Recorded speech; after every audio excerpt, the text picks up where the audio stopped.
আসসালামু আলাইকুম এভরিওয়ান। অনেক দিন পর আরও একটা ব্লগ নিয়ে তোমাদের মাঝে হাজির হয়ে গেলাম।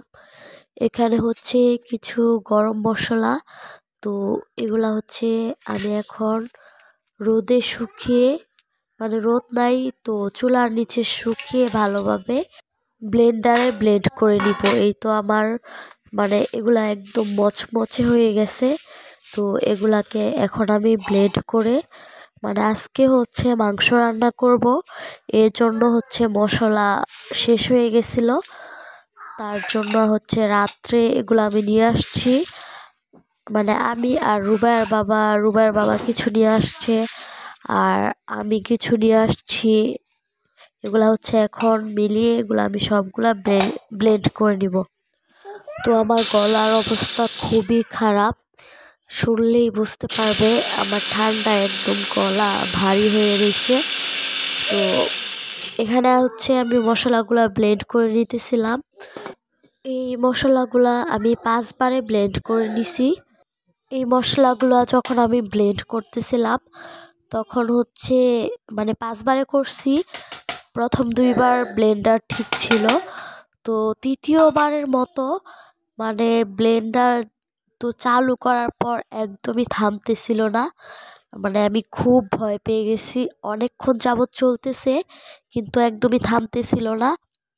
তো আমি যে দরজা খুলে বাইরে যাব সেটাও হচ্ছে যাওয়ার কোনো সিস্টেম ছিল না। আমি হচ্ছে দরজার সাথে যেই সকেটটা ছিল ওইটাতেই হচ্ছে লাগিয়ে আমি প্লেট করতেছিলাম।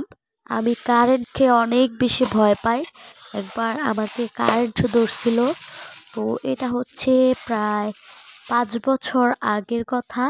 তো তখন থেকে আমি কারেন্টকে অনেক বেশি ভয় পাই, আমি কোনো সকেট লাগাই না। ওই 5 বছর আগে আমার সকেট লাগাইতে গিয়েই হচ্ছে কারেন্টে ধরছিল, তো আমার হাতটা অনেকটা পুড়ে গেছিল। অনেকটাও না, একটু একটু আর কি, আঙুল টাঙুল দিয়ে হচ্ছে পুড়ে গেছে। তো ওই জায়গা অনেক ব্যথা করতো।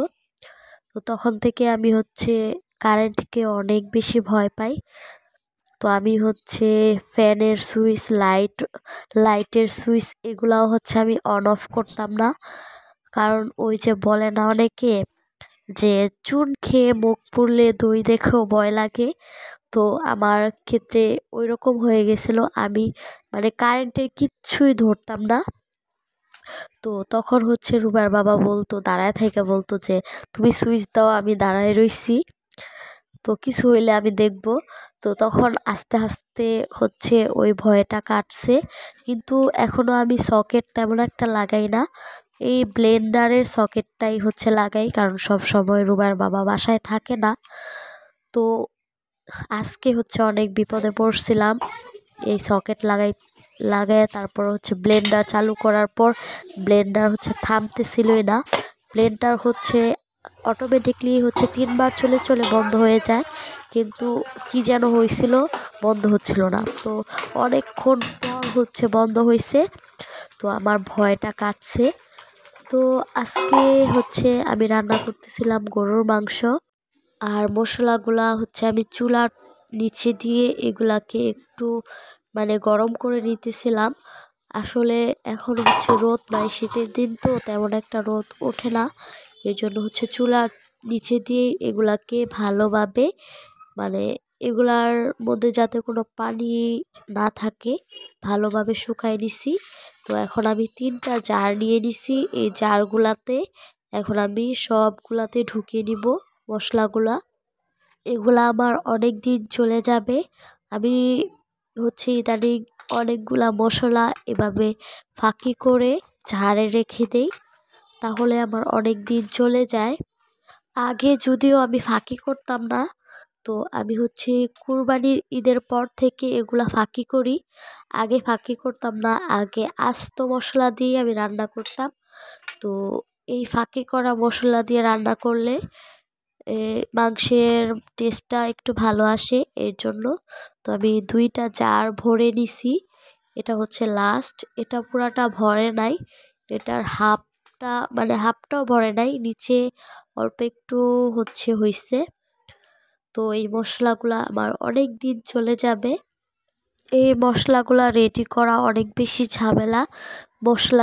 গুলা নিয়ে আইসা আবার এগুলা হচ্ছে ধুয়ে শুকাতে হয়। না ধুইলে হয় কি, এটার মধ্যে হচ্ছে মাঝে মধ্যে হচ্ছে বালু টালু থাকে, তো ওইগুলার সাথে ব্লেন্ড করলে তরকারিতে বালু বালু লাগে। এই জন্য আমি হচ্ছে রাতে এগুলাকে নিয়ে এসে ধুয়ে শুকাই নিছি সারা রাত। তারপর সকালে আবার চুলার নিচে দিয়ে এগুলাকে শুকিয়ে তারপর ফাঁকি করে নিছি। এখানে হচ্ছে রুবাইয়ের জন্য ভাত বেড়ে দিতেছিলাম। আজকের মতো আল্লাহ হাফেজ।